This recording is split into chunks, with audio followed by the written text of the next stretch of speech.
Sumama nga ulit ako sa aking buyok sa pagpalaot mga mare dahil kukuha nga kami ng pang-ihaw na tilapia tapos ay binaltak na nga rin ni Buyok yung bangka naming malaki na naiwan sa laot. Kapag buntis ka talaga kung ano-ano nga yung naiisip mong kainin kaya etot nagluto nga kami ng creamy spaghetti. At dahil medyo maginhawa nga ang aking paglilihi ngayon kaya naman nakasama na naman nga ako sa pagpalaot dito sa aking buyok. Akala ko nga dati kapag naglilihi ka ay puro hirap lamang yung mararanasan mo dahil naranasan ko ngayon kay Ate Kasit kay Megan pero iba-iba pala talaga yung paglilihian. Ang pakiramdam ko lang kasi ngayon mga Marian parang palagi nga akong gutom at parang may gusto nga akong kainin na hindi ko mawarian. Hindi nga kagaya noon kay Ate Kasit kay Mega na talaga namang ayaw kong lumabas ng bahay at talagang ayaw kong masisikatan ng araw. Humiram nga lang muna kami sa Tatay Beckers ng bangka mga mare dahil sasalok nga kami at isa pa hihilahin nga namin yung bangka naming malaki na nakapundo nga doon sa laot. Nasira nga daw kasi yung starter nga ng bangka namin nung nakaraan nga ginamit yun ni Buyo kaya naman naglunday na nga lang siya pauwi sa aming nayon. Kailan ko pa nga siya sinasabihan na kunin na nga yung bangka doon sa laot kaso nga lang ibang lalaki nga ng alon at medyo malakas nga ang hangin kaya ngayon nga lang namin ito makukuha. Medyo matagal pala akong hindi nakasama kay Buyok sa pagpalaot mga mare kaya naman nagulat nga ako dahil bandaming ang Skylab na nakahani nga dito papunta nga dun sa Skylab namin sa laot. Ito nga palang pinapakita ko sa video yung bago naming Skylab mga mare at nagtayo nga sila nung nakakaraang araw pa at hindi ko nga nabibidyoan dahil hindi nga ako nakakasama. Binaliktaran lang naman nila yung Skylab nga namin dito sa laot mga mare tapos ay pinahaba nga lang ang patuto para marami nga daw mahuli. Pagkarating nga namin dun sa aming Skylab mga mare agad na nga rin inakyat ni Buyok ito at agad na nga rin niya itong inangat. 10 araw bago nga ulit niya ito nasalok mga mare dahil sabi nga sa akin ni Buyok ay wala daw talagang mahuli ngayon. Dahil naglalakas nga ang hangin ngayon mga mare kaya naman wala talagang mahuli ang mga may Skylab. Meron naman kahit papaano pero hindi lang talaga ito may bebenta, tamang pang ulam nga lang.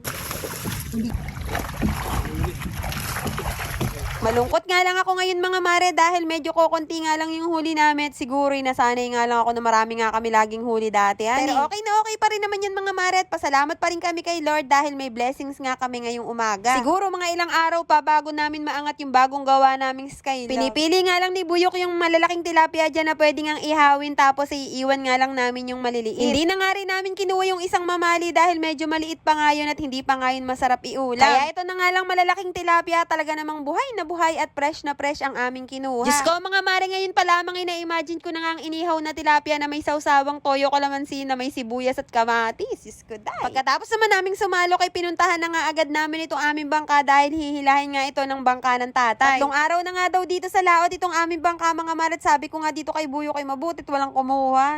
Gagawin nga daw niya ito pag doon nga namin doon sa aming nayon mga mare at pag hindi nga daw ito nagaway bibili na nga daw siya ng bagong starter sa halahala. Itinali na nga niya itong bangka namin sa bangka nga ng tatay at inumpisahan na nga niya itong hilahin. Medyo mabagal nga lang ang aming takbo mga mare pero okay na nga rin yan kesa naman magtagal dito sa laot ang aming bangkahan at baka mamay mawala pa. Akala ko nga nung una hindi kayang hilahin ng bangka ng tatay itong bangka namin mga mare dahil bang laki nga nito at banliit nga lang ng bangka ng tatay pero kayang-kaya pala kaso nga lang ay medyo mabagal nga lang. Kinahaponan naman mga mare nagluto naman kami ng creamy spaghetti at nagpabili na nga ako ng mga Ricardo dahil alam nyo naman buntis napakaraming gustong kainin. Diyos ko mga mare feeling ko nga bago nga ako mangitlog ay talaga namang tataba ako ng husto dahil puro pagkain nga ang aking cravings. Kada araw nga iba't ibang pagkain nga yung mga gusto kong tikman at kainin mga mare at hindi ko nga ito naranasan doon sa dalawa. Doon kasi sa dalawa mga mare makaamoy nga lang ako nagigisay parang masusuka lang ako at maduduan. Kabaligtaran naman dito mga mare kapag nakakaamoy nga ako ng niluluto nila ay parang gusto kong tikman at kainin. 1 kilo lang naman itong niluto namin ngayon mga mare tamang-tama nga lang para sa aming merienda. Naglagay na nga rin kami dito ng maraming cheese at condensed mga mare para syempre mas masarapan. Nung maluto na nga ang aming sauce ay nilagay na nga rin namin ng pasta mga mare at grabe takam na nga agad ako ng mga time na yan. Pero mga mare once nga na isinubo ko na yung pagkain or tinikman ko na ay parang natitigilan nga ako at parang ayaw ko nang kainin. Ewan ko ba? Kaya tara nga mga mare at samahan nyo nga akong tikman itong niluto nga namin creamy spaghetti.